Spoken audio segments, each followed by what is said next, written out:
Hi, I'm Nick, and this is How to Play Warcry.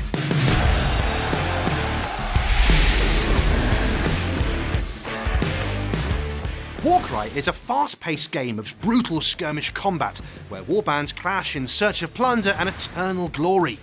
In the feral wilderness of the Gnarlwood, blood is spilled, bones are shattered, and legends are forged. You'll choose your warband, claim victory through tactics, skill, and luck, and grow in power over the course of an epic campaign. It's pretty cool. Warcry is super simple to play. First, you'll need a warband. Then, you'll need your terrain, your rules and cards, and of course, an opponent. First up, let's take a look at the fighter cards. You won't be winning any battles without mustering your mighty warriors. The rules for every fighter in Warcry are recorded on their fighter cards. This lets you know how tough and how fast they are, as well as what they're armed with. Warcry uses a system of rune marks and symbols. So on this Ruinator Alpha's fighter card, we've got the faction rune mark, in this case the Horns of Hashut, their move characteristic, their toughness characteristic, and how many wounds that fighter has. They'll also have a points value. You'll use this when you're assembling your warband before battle. Normally, in a game of Warcry, you have 1,000 points to spend on fighters. You need one leader, and the rest is up to you, but choose carefully. These are the fighters' weapons, and we'll talk about how they work later on. Last of all, we've got a set of additional rune marks on the fighter's card.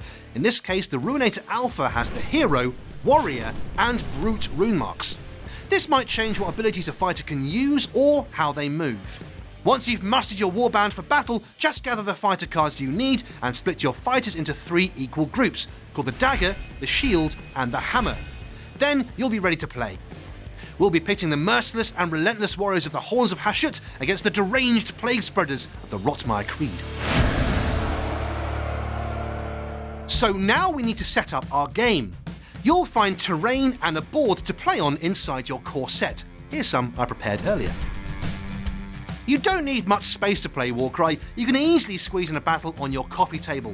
Setting up a battle plan is super easy too. Battles are randomly generated with thousands of possible combinations by drawing a card from 4 decks: Terrain, Deployment, Victory, and Twist. The Terrain deck tells you how to set up your battlefield. Sometimes predatory trees might be scattered across the board, giving our fighters lots of cover to sneak around, or we might find a tangle of trees in the middle of the board. The Deployment deck tells you how to set up the fighters in your 3 battle groups. Are you launching a flanking assault on a surrounded enemy, already within striking distance from the first turn? Or perhaps you're just lining up for a good old-fashioned pitch battle. The Victory deck tells you how to win. Each card has a set of victory conditions. You might have to take objectives, assassinate the enemy leader, or claim some treasure. Finally, the Twist deck adds a new special rule to your battle. Your battlefield might be overrun by deadly creatures, deluged with sudden weather, or even under the influence of the Chaos Gods themselves. Once we've drawn all 4 cards, we'll know how to set up our game, and we can get started.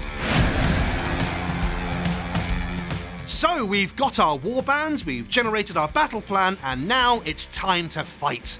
Warcry is broken up into battle rounds, each of which is split into 3 phases: the initiative phase, the reserve phase, and the combat phase. For our first battle, we'll be giving the reserves phase a miss, but you can learn more about it in the Warcry core book.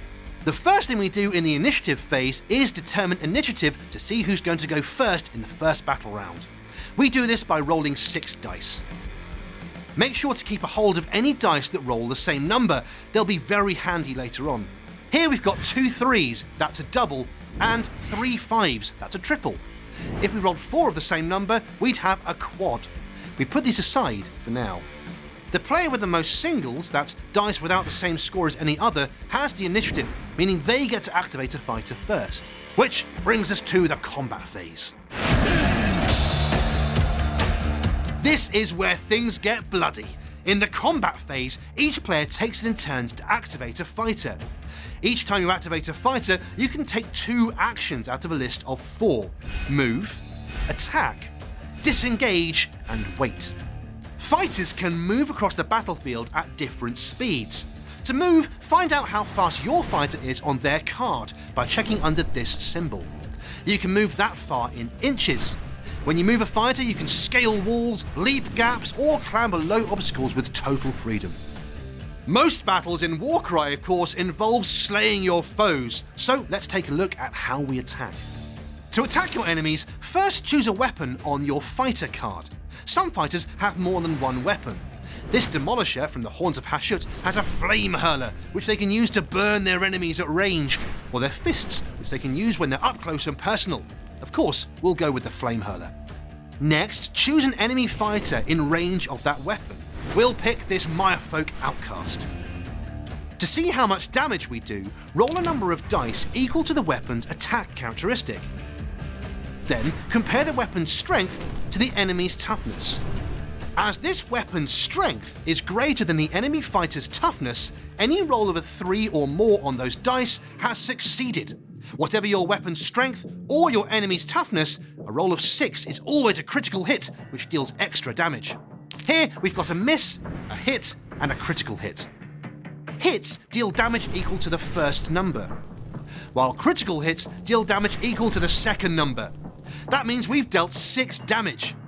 After allocating this to the Mirefolk Outcast, they've only got 4 wounds left, so another attack could take them out for good. Sometimes it's better to run and fight another day. You can't move normally when you're within 1 inch of an enemy.